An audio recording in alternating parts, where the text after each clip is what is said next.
Fala, torcida do Vascão, sejam todos bem-vindos. Bora para mais um conteúdo. Vocês acompanharam aí as últimas informações com o Globo Esporte. Agora, pessoal, vamos aqui com comentários do SBT Esportes Rio. Já deixando os créditos ao canal da SBT Esportes, torcedor vascaíno, se não é inscrito no canal, se inscreva, deixe seu like e o seu comentário. Isso faz uma enorme diferença pra gente aqui dentro da plataforma. Vascão tem um confronto contra o Flamengo aí pela semifinal do Carioca. Tá em desvantagem, mas em clássico tudo pode acontecer. Bora pro conteúdo. Conseguem fazer boas partidas. Lucas Piton, Hugo Moura, Paulinho. O Tietê ainda deve ficar fora. O Tietê está sendo trabalhado para voltar lá para o Campeonato Brasileiro. Então, obviamente, não faz sentido levar ele para esse jogo. Hugo Moura, Paulinho, Coutinho, Nuno Moreira, Ryan e Verratti. Eu acho que esse vai ser o time do Vasco. Um bom jogo, um bom Exato. time do Vasco, Um bom né? time. É um bom time. E eu acho que aos poucos o Vasco também vai... O que me impressiona é que já tem tempo que no papel o time do Vasco não é um time ruim. Não é. Não é. Mas o Vasco, ele tem uma irregularidade de comportamento. E isso foi na temporada passada e eu acho que um pouco em 23 também, Foi né? também. Pode trocar treinador, até como o Ramon, que era um grupo, treinador né? super explosivo e competitivo, né? O Ramon tem Sim. essa coisa de o Emiliano, mas o Vasco tem esse comportamento tão... parece que às vezes eles desligam um botão de concentração e fica uns mais meia hora ali todo mundo meio desconectado, desplugado.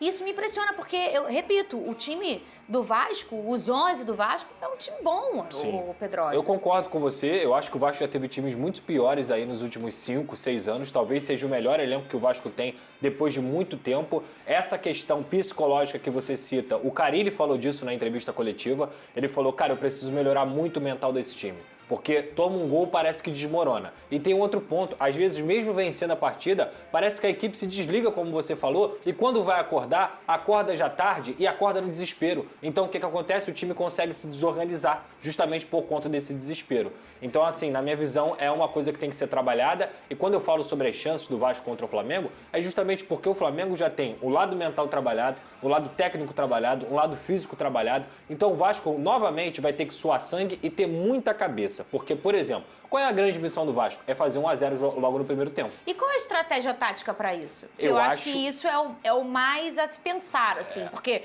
ir como um franco atirador, Sim. você é terra arrasada se conseguir se tomar um gol ali Sim. do Flamengo e você ter que fazer 3. Então, essa não pode ser a estratégia. Mas precisa buscar 2 gols.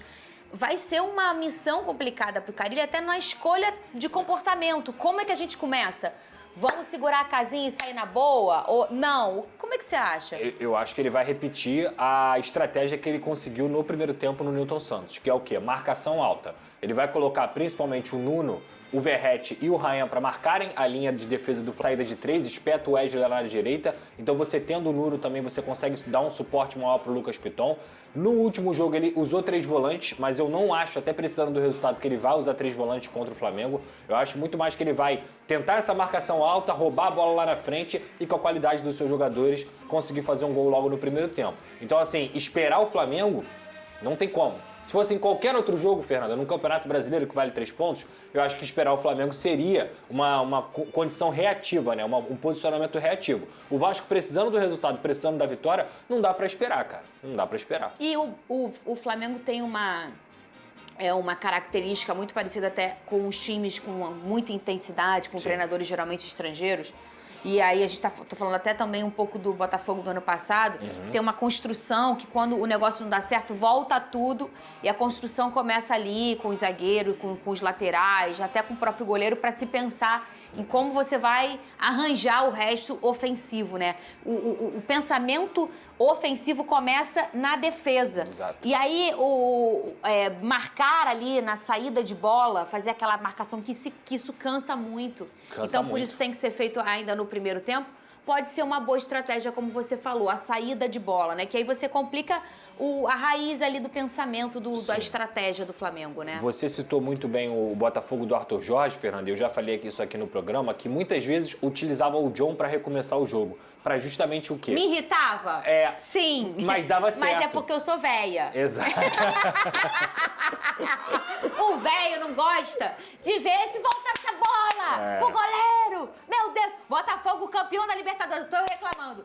Meu Deus, vai voltar essa bola. Deu certo assim o ano inteiro, mas eu Exato. tenho que resmungar, entendeu, Pedrosa? E aí, o Botafogo conseguia muitas vezes, com uma bola longa, achar o quarteto mágico. Verdade. Era o que Luiz Barbosa, Henrique. com o próprio John. Exatamente. Então, assim, por quê? Porque você espaçava o time adversário. Era uma estratégia que o Arthur Jorge conseguia e que o Felipe Luiz utiliza muitas vezes. E utilizou.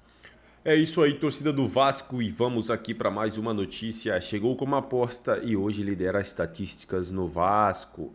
O Vasco da Gama iniciou a temporada vendo sua dupla de zaga como principal carência do elenco.